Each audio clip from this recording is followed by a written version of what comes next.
Hello, hello, hello, everyone. I am Jessica Grace, your host, right here inside of Jesus Wired Live. Yes, yes, yes, yes. I'm so excited. Today, we have a very special show planned for you. I am so excited about our guest for today. He is a Christian author, a minister with his skill, and just so passionate about sharing the gospel with his gifts and talents. So I'm so excited to introduce to you today Danny Ray. We're getting ready to bring him on in just a few minutes. This interview today is going to be extra special. Not only are we going to hear his story, but we're also going to be able to witness his illusions. Yes. I wish I had like a round of applause right there. But anyway, I'm so excited because he's going to share with us some of his best tricks, for lack of a better word. I'm excited and I want you to share. So take a minute right now, share this. I see you guys are on. Thank you so much for being here. Thank you, thank you, thank you. Share this broadcast right now with a friend. We're getting ready to have an amazing time. All right, y'all, we're getting started now. I'm super excited. He's backstage. I want to just kind of allow you to see, though, before I bring him on. I want you to see his promo video. It's super awesome. And I'm just excited to have him a part of what we're doing. So check it out.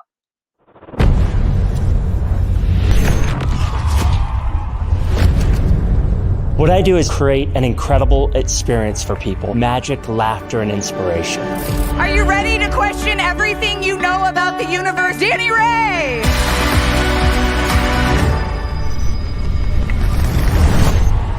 I love watching people's faces as they react to the chaos and watching it all come to order. It's in the middle of your mess that God wants to meet you where you are. He engages our heart. He is the real deal. Your life matters, and your story matters. He will blow your students' minds. I'm gonna need 3 people. Yeah, right over here. Come on. Yeah, right there. Come this way. I've been able to travel to 21 countries, all 50 states, roughly 4,000 shows. It's been an incredible journey, and I'm thankful every day to be able to do what I love. God wants to fill you with His love, with His joy, with His peace, so that your life is just overflowing with His goodness until you realize that without the Lord, you have nothing. I want to take your message and match it with an unforgettable experience.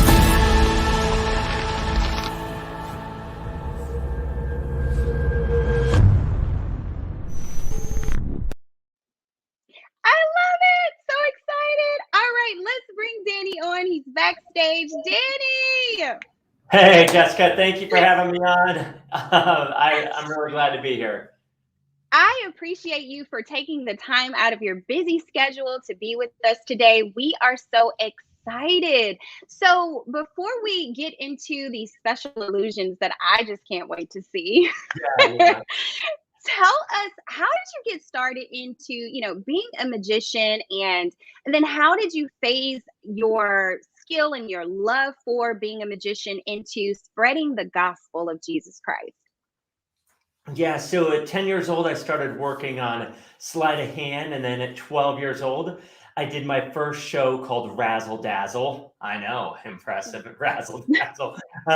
So 15 years old, I started doing restaurant magic. That led to like local shows. But at 17 years old, I gave my life to Christ, and that changed everything. And I started to read the Bible for the first time, and it's like magicians are going to hell. That's not good. So thankfully, Wow. I had some youth pastors and leadership that just spoke into my life and said what was going on with like sorcery and witchcraft and calling up the dead isn't card tricks. Like that wasn't what they were doing. And so thankfully, I kept working on that craft, and I got involved in youth ministry at 19, became the intern at my church. After I finished my master's of divinity, I became the youth pastor. So did that youth ministry in the local church for a decade. And then a lot of people started to challenge me. I had, shows I was doing over here, and then I was, preaching the gospel, sharing God's love with people over here, but they were in 2 different worlds.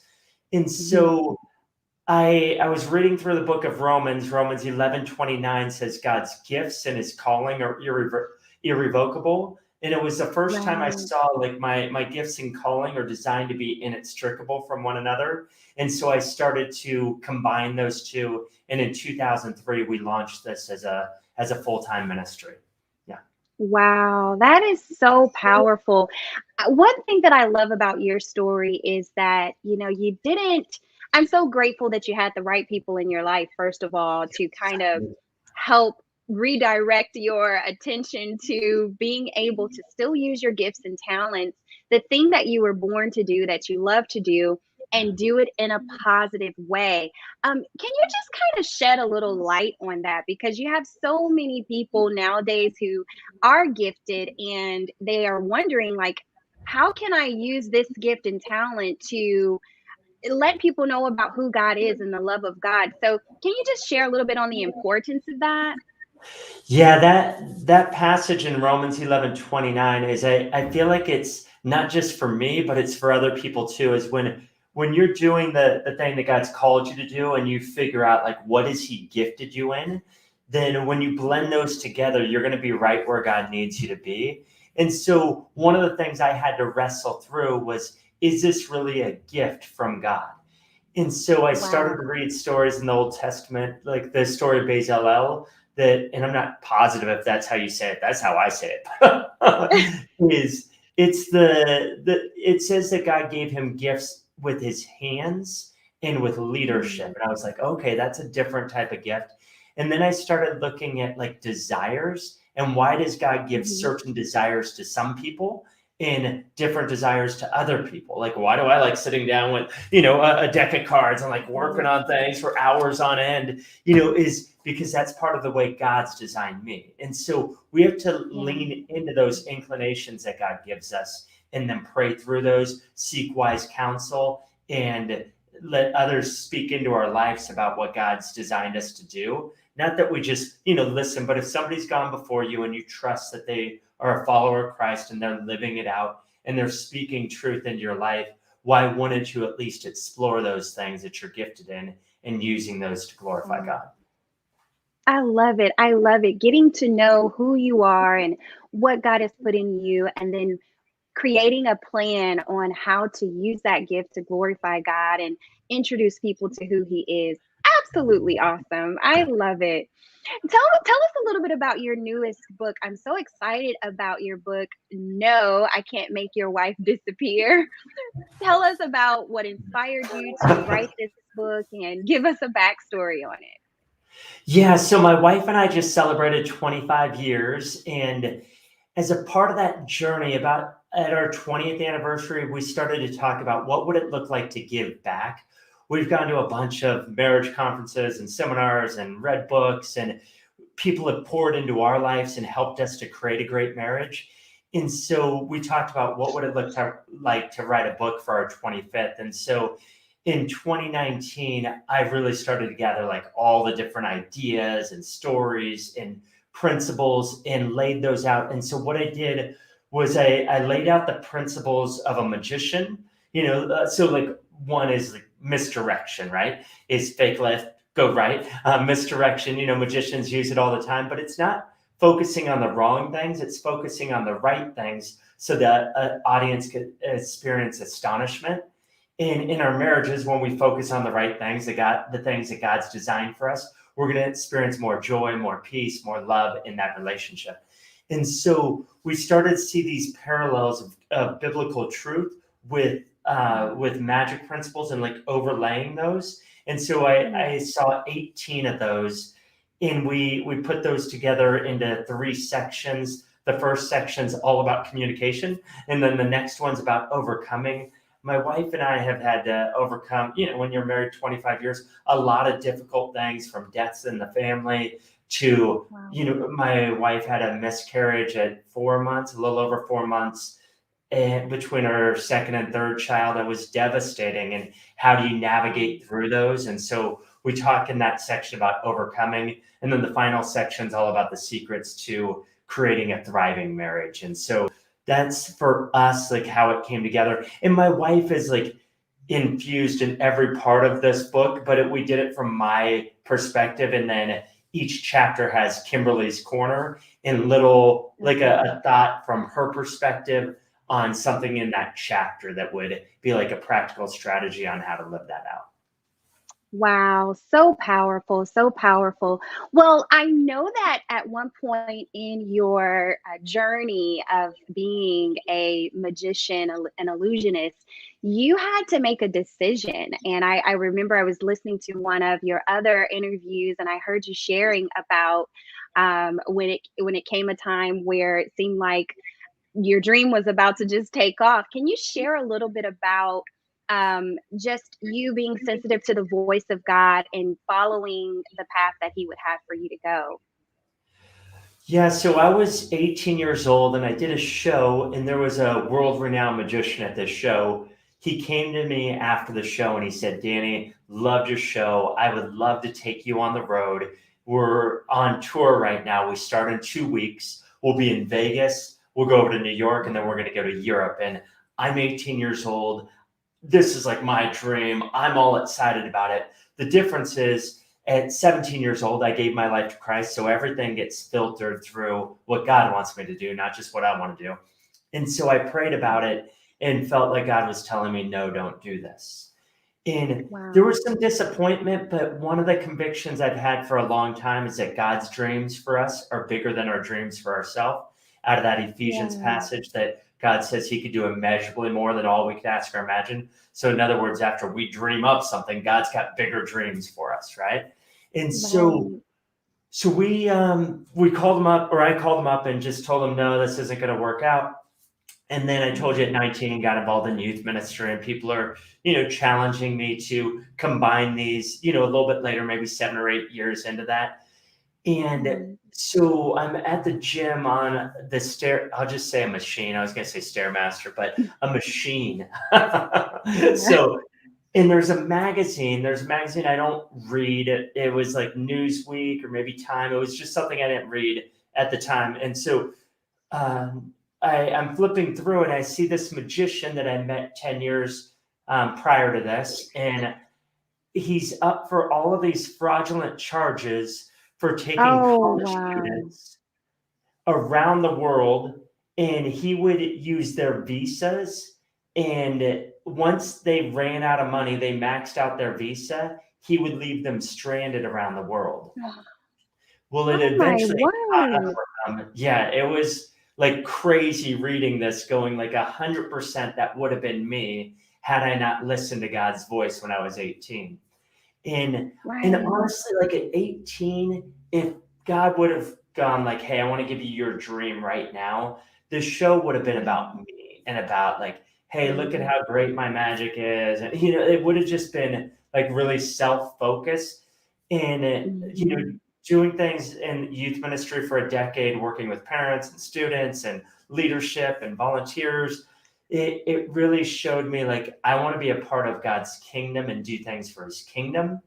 And so when I developed the show, it was really, how do I blend, the best sleight of hand I could do with the best message, and blend those together. So it's really fun and interactive, but also has a point to it, not just the fun and the laughter, but in the magic, but the Right. inspiration as well.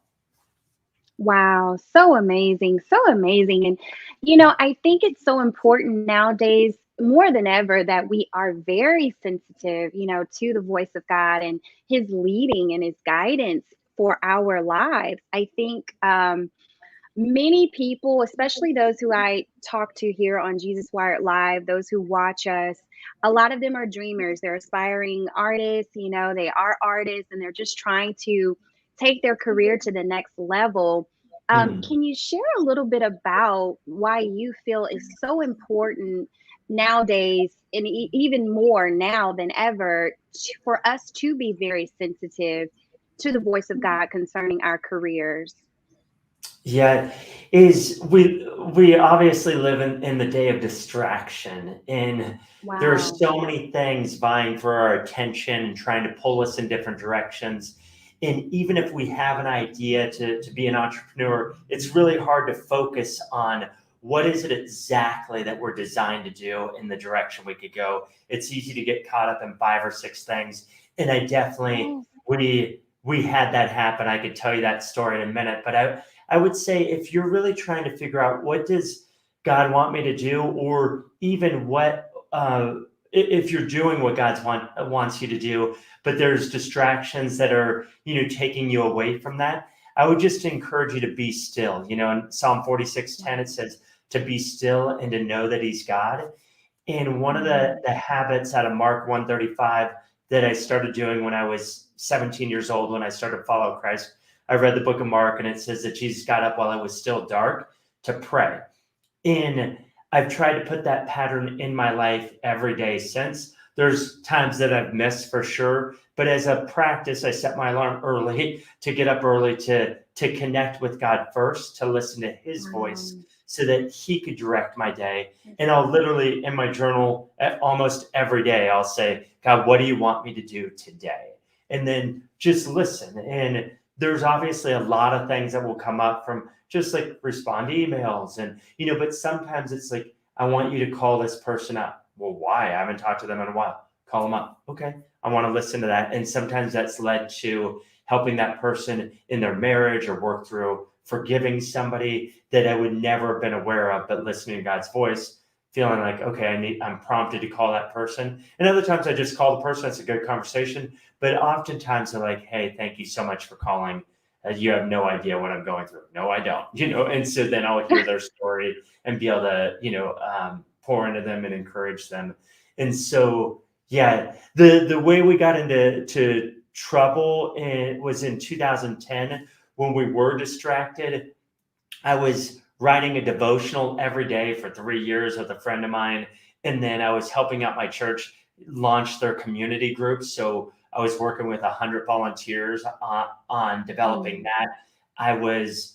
We had a ministry called Captivators where we were helping send out other people to, do comedy, magic shows, just different variety acts. And then I was doing Run Your Race, which was like a corporate brand of the magic stuff. And basically we just diluted the effectiveness of what we were doing well. And it ended up, we saw the amount of opportunities coming in beginning to shrink. And God asked me, I felt like God was asking me, do you want to do all of these things? Or do you want to do this one thing and do it well? And I was like, I want to do this. And so God opened up the doors and the floodgates, and we were just really thankful for that. So, yeah. That's a powerful statement. And I can attest to that because I feel, I, like other entrepreneurs, I'm multi-gifted. I'm a content creator, hosting, I make products, so many things. And so it's so awesome to hear you say how it's important to hone in and realize, okay, what do you really want to do? And what do you really want to do well, and focusing on that. That's really awesome. Well, we have some questions here and I want to get to them. Let's see. So Ian, our chief editor, he says, has God ever revealed something to you while you've been working on a trick? Yes, thanks, Ian. Yeah, all the time. So when I'm developing new material, I'm praying for God to speak to me in that process. The whole thing with that is I want to try to create messages that are new and fresh and something different that I've never done before. So I need God to speak into my life so I could speak into the life of others. But yeah, thankfully it does happen quite a bit as I'm developing new things. Wow, that's so awesome. Well, before we get into the illusions, I Yeah. want to hear a little bit about, your transition into becoming a Christian. What inspired you to become a Christian? Yeah, so I was 16 years old. I was dating a girl. She had, she ended up like messing around with somebody else, and then she broke up with me. So I'm heartbroken teenager. Not a new story, but when it's your story and you're there, that heartbreak is real, and you feel the pain of that and the sadness of that. And I met a Christian for the first time that I'm aware of that like really talked to me about faith. And Mm. I was sharing like heartbreak with him. And every day during lunch, we would walk around this field. And after he like, listened to my story, listen to, where I'm at, he would say, you should pray about that. And I remember thinking like every time, like, I'm really glad he's listening and I like his ideas and he's helpful, but what does he mean by prayer? Like, what is that? And so the next day, we'd do the same thing and he'd say, you should pray about that. Well, after like 2 weeks of that, I was like, what do you mean pray? Like, what is that? What are you talking? It seems obvious now, but in my 16-year-old brain, this idea of like, you could just talk to the creator of the entire universe and he wants to hear from you was of a foreign thought. So Yeah. I asked him like, how do you pray? And he's like, well, let's talk about that. And so we met up with a pastor in San Diego. We actually ditched class to meet up with a pastor. And so we met up with this pastor and we just talked about prayer and what that looks like. And I was really intrigued with like this God who could hear from you and he speaks to us through his word, through his people. And so he invited me to go to church in San Diego. Miles McPherson was the youth pastor at the time. He leads a church called The Rock in San Diego now, but he was a youth pastor, and every week I would listen and he would do a response to the gospel every week. And I was like, oh, that's cool for other people. But I was still like intrigued. But after listening to him for about 6 months and he was doing the invitation to the gospel, I really felt like God was speaking directly to me. Forget everybody else in the room. You need to respond. And are you going to say yes to me, that you're going to follow me, or you're going to say no? And if you're going to say no, stop coming and, playing this game, and that night I said yes to following him and haven't looked back, and thankful for that decision. It's changed everything for me. Wow, so powerful, so beautiful. Well, I did want to piggyback on this because it was a question that slipped my mind. You were talking about how you set the tone for your day by meeting with God in the morning. How do you physically prepare your mind to get up early? Like, what does it look like for you to set the atmosphere? Do you have a cup of coffee before you just try to sit still? What do you do? Do you turn on music to sit still and hear from the Lord? How does that work for you? Yeah, that's changed over time. Like I know in college when I would do that, I would almost always turn on music, make those, I'd literally be like on my knees and make those songs into prayers. And then I'd, read the word, highlight stuff. Since I was 17, somebody challenged me to journal. Now I have like thousands of journals. I'm like, I don't know what to do with these. So I put about, I don't know, a few hundred of them into our shed in the backyard. But most of them are just like prayers to God. I don't really write like, hey, today I'm in New York. I just, they're mostly prayers to God. So in terms of prepping for that, an alarm. I don't naturally wake up so this is just me, but I tend to set the alarm for 4. But it grew into that. Or initially it was 7 minutes. As I was just like, okay, I'm going to set my alarm 7 minutes early. This was in high school. And then that 7 minutes grew with time, that I want to spend that time with God and connect with him and see what he has in store for me.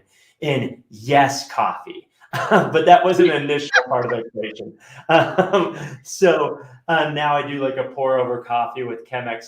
But yeah, my first cup of coffee was when I was doing a job at Christ the King. I was helping out with like gardening and with, maintenance, whatever they needed. In the first day, I got there at 6 a.m. At 9 o'clock. All 4 of us that were like on this team, but 3 of them were older retired guys. One guy was writing my paycheck, and we sat down. He slammed a cup of coffee in front of me and said, do you want cream and sugar in that? It wasn't optional of like, do you want coffee or not? Do you want cream and sugar? I was like, yep. and then, had that cup of coffee, but we had a 3-hour break, and this was their work day. 6 a.m. to 9 a.m. they would work, and then they'd work from 12 to 2, but they were all retired, and I joined that retirement crew for that summer, and it was great. But that's where I learned to enjoy coffee too. So Okay. yeah. So you get up and have a cup of coffee to kind of wake yourself up so that you can be attentive in your quiet time with God, correct? Yes. Got it. Okay, cool. Because I'm telling you, sometimes you get up and you're like, good morning, Jesus. So you fall right back to sleep. At least that's me. But Ian says you can, if you want a music suggestion for in the morning, he recommends this random website called JesusWired.com. Yes. Yes, we have an awesome list of artists there. Well, everybody, let's go ahead and shift gears. I want to get into these illusions. I'm excited. Please, everyone who's watching, please share this broadcast right now. Put it in your stories, put it in your text message, wherever you can. Share it and have people to tune in because we're about to be in for a treat. Okay, Danny, I'm ready. Okay, so Jessica, I'm gonna try something I normally don't do, but we're gonna see. I don't know if there'll be a delay and we can't use Ian, but I'm gonna see if Ian will help out with this. What we're going to do is we're gonna go to a 2-camera shot for a second. So here we go. This is me. I'm gonna go this way. So I'm going to do this is I'm going to put a prediction here. I'll put a coin on top of the prediction, some AirPods. So that's the prediction. And then we're going to see if we could use Ian to say stop, but I don't know if it's going to happen because it's in real time. Let's do this. Let's make sure. Yeah, there we go. Okay, so Ian, if you're there, and Jessica will speak for you because I may or may not see it, but you just say stop and I'll stop right there. Okay, he didn't respond, did he? No, No, he did not respond. Okay, well, I'm going to do it just with you then, Jessica. So, Jessica, here we go. He said, he did. It just came through. Okay, I have a different idea. So, Ian, let's do this. Instead of saying stop, write a word in the chat, and Jessica will tell me what the word is. As soon as she tells me what the word is, I'll stop at that card. Jessica, let me know when you have the word in your head, like he's given it to you. So I'm trying to create a random moment here. So do you have a word that Ian has said? Don't say it yet. Yes. You have it though. Yes. Yeah? Okay, so as I go through, say that word. Here we go. Giraffe. Giraffe. Okay, so I'm going to show you this card. Can you see that card? Yes.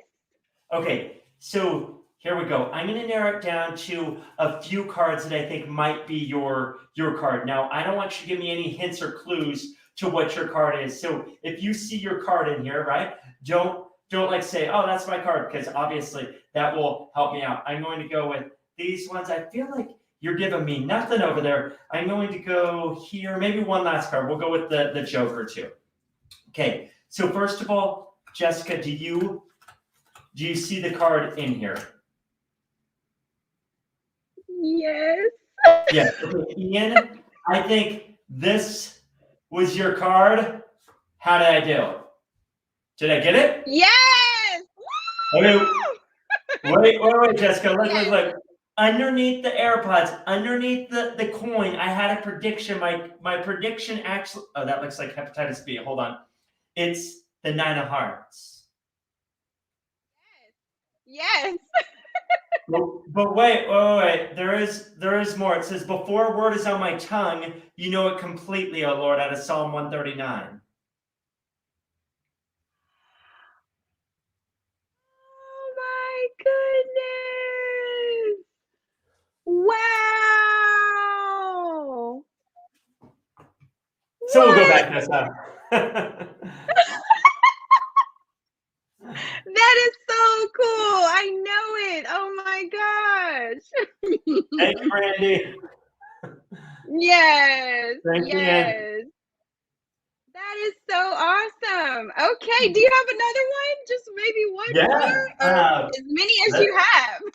All right. Well, I don't know if we have that much time, but I'll do as many as you want. Here we go. Let's do this.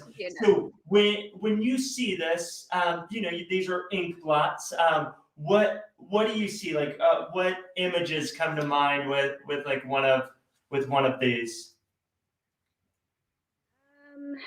Well, it looks like spiders or something. Okay, could be spiders. So let's Bugs. just say for a moment they're spiders, right? If I go like this, you can see one of the spiders turns face down. I'll do it again, just to, like that. You can see one of the spiders turns face down again, leaving us with two.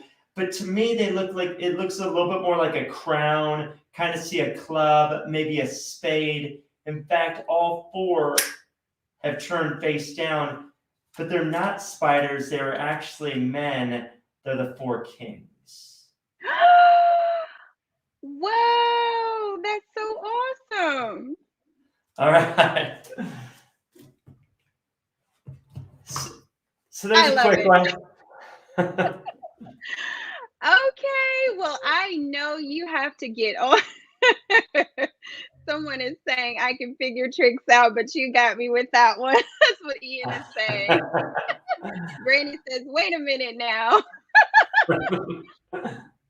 Okay, well, just one last one, Danny, if you don't mind. I am just excited. I haven't been to a magic show ever. So we need to get you. We need to get you there. Yes. All right. So give us one last one. Let's do this. I'm going to do something with two rubber bands, so you can see how I'm trapped in there, right? There's no way to like come through or come around the fingers or the thumbs, right? But watch. There's the first. There's the second. Wow. Here, like I'll try to give you a better view here. I'll go with this camera here. You can see, right? There's no way to come through or come around the fingers or the thumbs, right? But watch. There's the first. There's the second. Wow. Wow. All right. I'm going to be playing with rubber bands tonight. If you were here in person, I'd do it right in your hands. But we'll have to do that next time. I love it. Well, Danny, we want to give you an opportunity. Would you like to share any last words with those who are watching, just to encourage them on their journey? We're going into a brand new year soon. Share some encouraging words with our audience. Yeah, I would, wherever you're at, however you're listening to this or watching this, I would just encourage you is stay close to God. And in John 15:5, some of the last words that Jesus gives are, I am the vine, you are the branches. If a person remains in me and I remain in him or her, they'll bear much fruit. So the key is we've got to connect with Jesus daily, right? We want to go after fruit. We want hope. We want joy. We want success. We want all these things. But the key is connecting with Jesus. So wherever you're at today, just take that step, whatever small step, to go, how can I connect with him today? And you're going to see the effects of that in the days to come. I love it. Thank you. And how can we stay in touch with you, follow you, stay connected? Yeah, so all the stuff's Danny Ray Magic. So TikTok, Danny Ray Magic, or Instagram or Facebook, or the website's DannyRayMagic.com. And my email is Danny@DannyRayMagic.com. If you have questions for me personally, please feel free to reach out and I will answer you personally. And if I could help out in any way, I would love to do that. All right. Thank you so much, Danny. Congratulations on your new book, No, I Can't Make Your Wife Disappear. We will definitely make sure we go and grab a copy. Is it available on all digital outlets as well as in digital online store? Yes, so you could get it at christianbook.com. You could get it at local bookstores. We're beginning to ship those out. We just made a deal this morning with christianbook.com to start to get that distributed at some of the smaller bookstores. We obviously Amazon, and yeah, we want to support local though, and we're really trying to build that way and not just go with the big box stores. So yeah. Love it. Love it. Well, thank you once again. I so appreciate you today. Thank you, Jessica. Thank you for having me on. It's been a blessing to be on. All right. Thank you so much, everyone, for watching. Make sure you share this video. Go back and watch the replay. Be inspired and share it with someone who could love Danny's testimony and be encouraged by it as well. Thank you for watching, and we'll see you guys again next time on Jesus Wired Live. Take care.